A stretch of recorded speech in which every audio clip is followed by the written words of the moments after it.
Hey everybody, Casual Dad Plays here with a Civ 7 guide. This is part of a larger Ultimate Guide series to Civ 7 so that you can become a pro. So today, as the title suggests, we're going over 13 settings and things you player, need to know to go from a noob to a pro.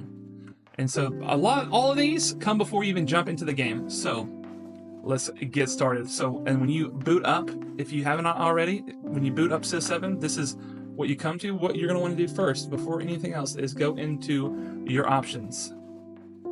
Go to game mode.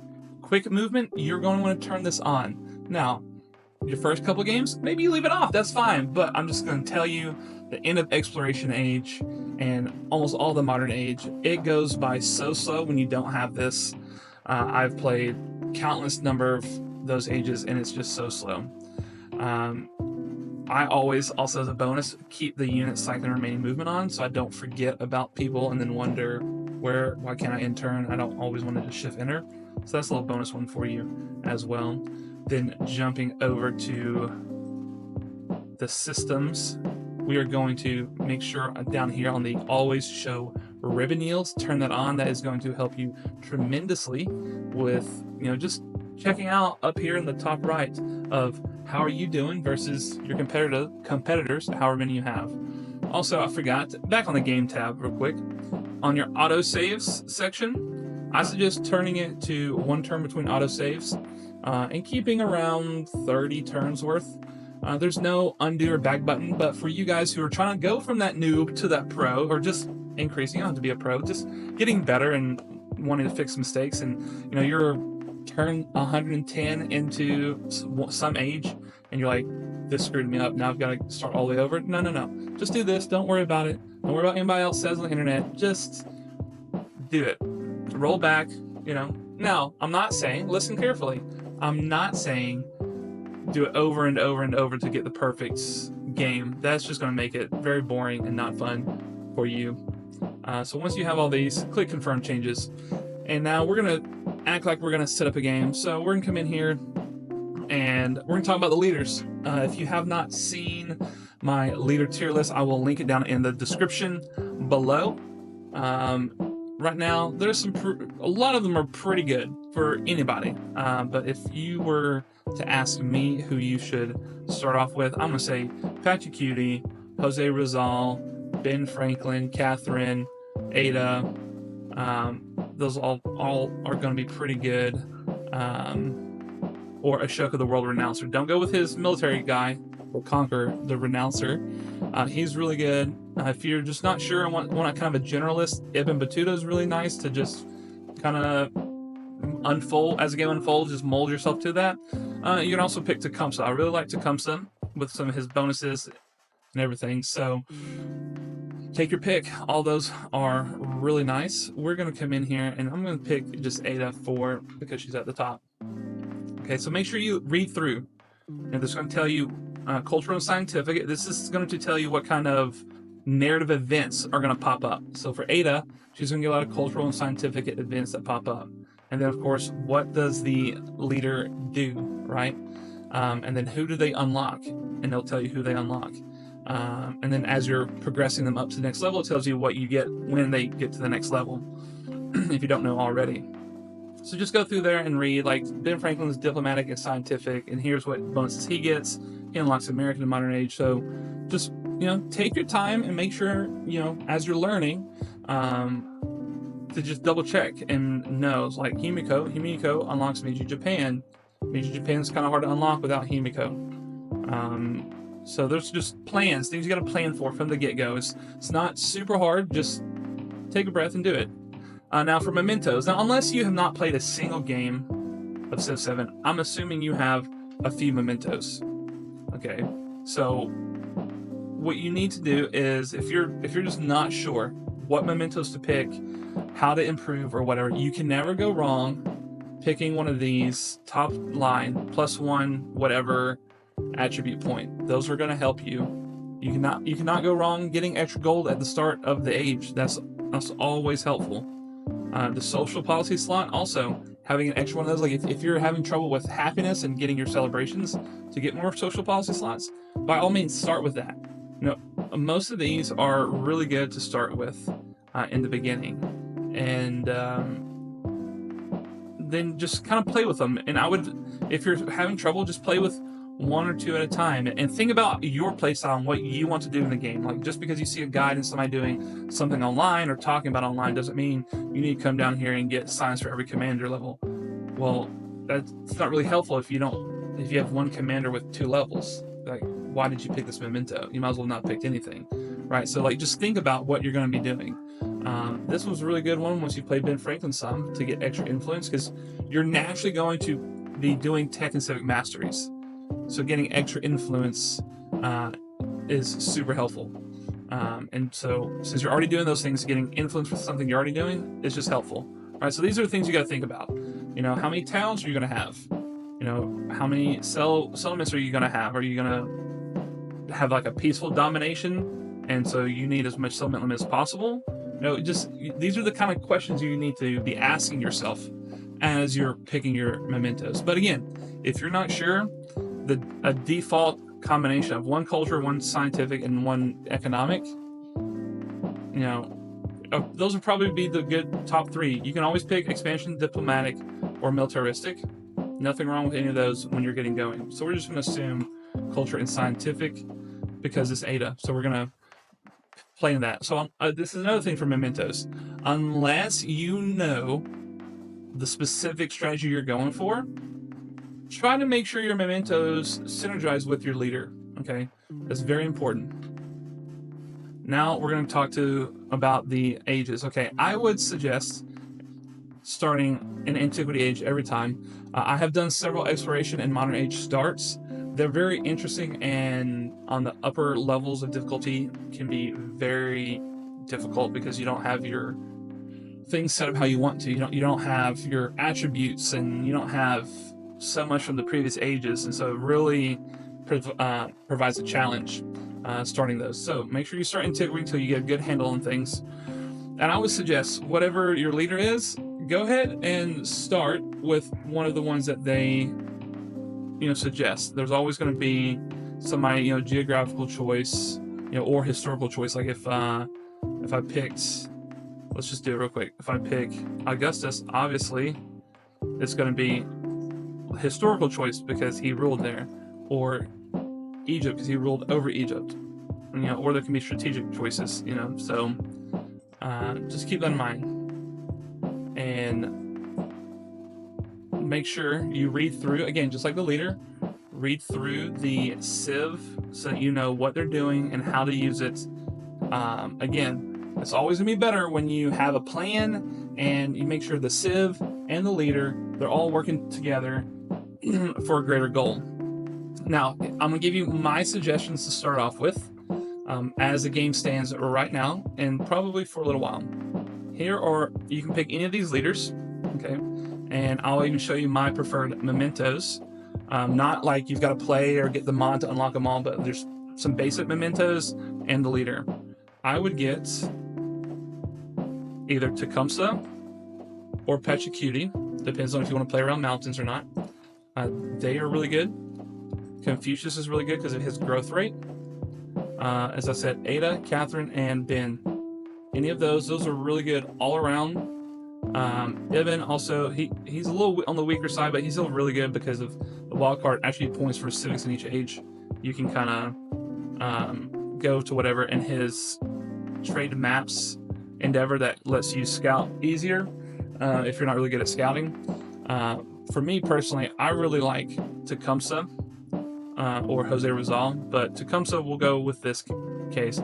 And because Tecumseh is military and diplomatic, I'm going to be going down those kind of roads. So I'm going to make sure I get diplomatic, and then I might want to come in here and get some kind of production if we have one early on. I don't remember. I don't think we have anything production early on. So I'm just going to get the bifocals. No, actually, we're going to get the expansion attribute point for cheaper. The first one gives you cheaper settlers. Okay, and so then what this is good for is it helps to rush out your cities. And what I'm going to do is I'm going to pick the Mississippians. Not just because it's a geographical choice, but they are really strong. They're burning arrows. If you're having problems with the AI attacking you early, 3 burning arrows will do fantastic at protecting your cities. I need to turn off the CC here so I can see better. Their trade route, they get 25 gold per resource. Like when you're trading, like somebody's got 4 resources, that's 100 gold just for instantly doing that trading route. Their pot cop is okay. It's not the best, but the food adjacencies and then getting Monk's Mound plus Tecumseh is great. So I would suggest doing this setup right here for your next game. All right, now difficulty. You have everywhere from Scribe up to Deity. So somewhere around Viceroy Sovereign is kind of middle of the range where you and the AI have roughly the same amounts of starting biases and bonuses and things. If you go down, you get bonuses and the AI starts having problems. You go up, it's the other way. You start having negatives and the AI gets lots of bonuses. So if you're having trouble, just bump it down one difficulty. It's no problem. Just bump it down while you're learning to take a little bit of the pressure off. I would try and avoid playing on Scribe. That just makes it like really easy. Now, if you want, again, all this is grain of salt because it's your game and what you want out of it, right? So Scribe is really good if you just want sandbox. If you're just trying stuff out, you literally have no idea what's going on or if the strategy is going to work or not, or how to, like, for instance, if like me, if you're not really good at military rushes and you just want to work on some timings and things of like, okay, well, how strong do I need to be, whatever, like you can play around the Scribe. It's still not going to help you in the long run because you just get so many bonuses. So personally, if you're going to do sandbox, I'd say Viceroy. You get a little bit of a bonus over the AI, so you can practice those things like I said. Now game speed, please do not go to quick or online unless you are playing with friends online, because the quick and the online speeds, the way they cut down your turn timers for production, science, and civics, they hide a lot of your mistakes, and that can really be detrimental for you over the long term. And so because of that, try not to play on those unless you're playing with friends or you literally just don't have the time. Also, it can be a killer because you don't have as many turns, so your movements of your settlers, your scouts, everything, like they've got to be on point. You can't be wasting turns doing silly things like I did in one of my recent Jose videos. It's just not good for you.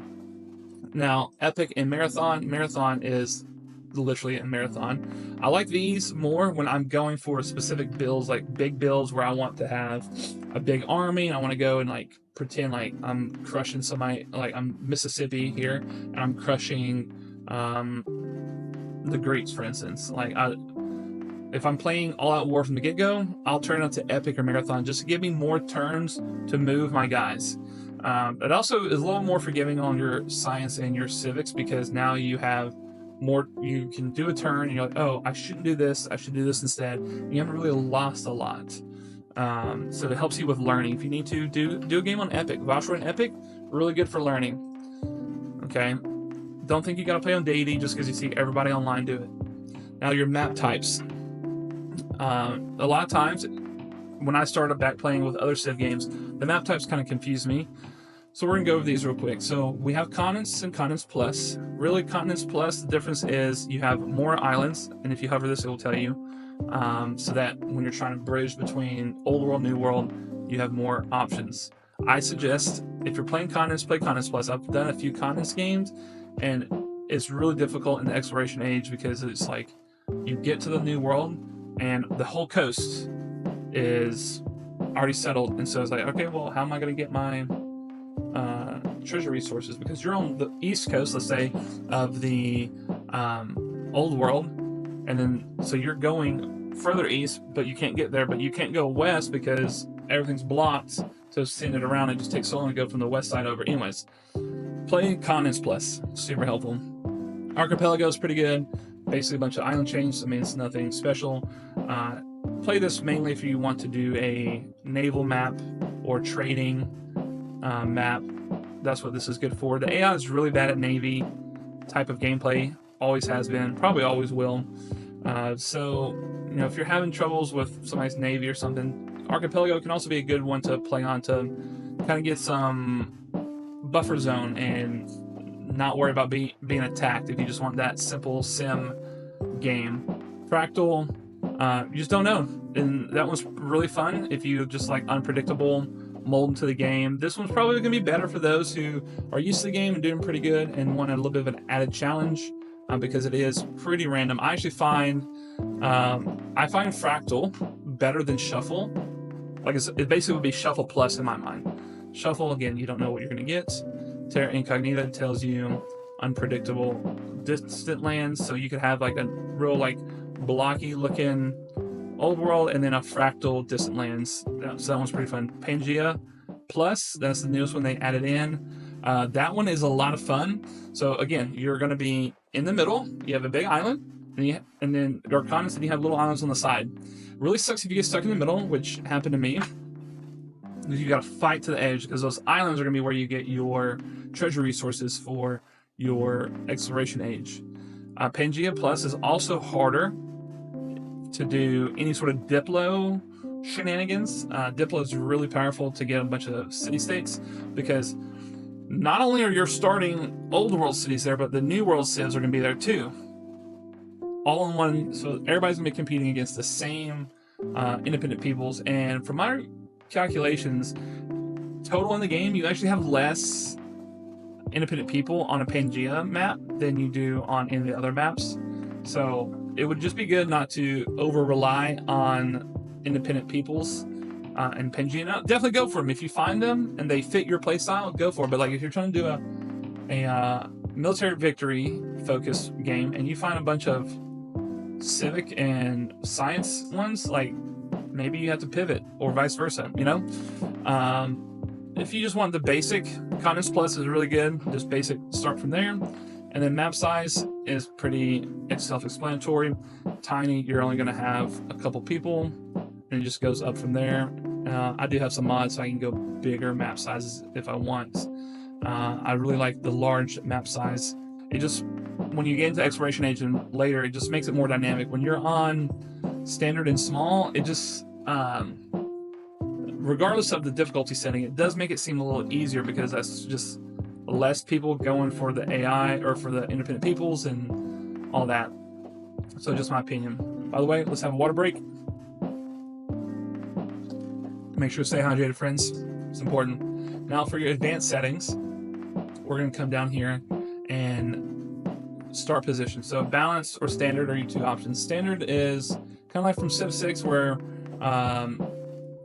you may have a good start and your enemy may have a great start, or vice versa. Balanced start is kind of geared towards the multiplayer for the better balanced mods from Civ 6, that type of thing baked in where it's all going to be kind of equal, and it kind of tells you too when you hover over it.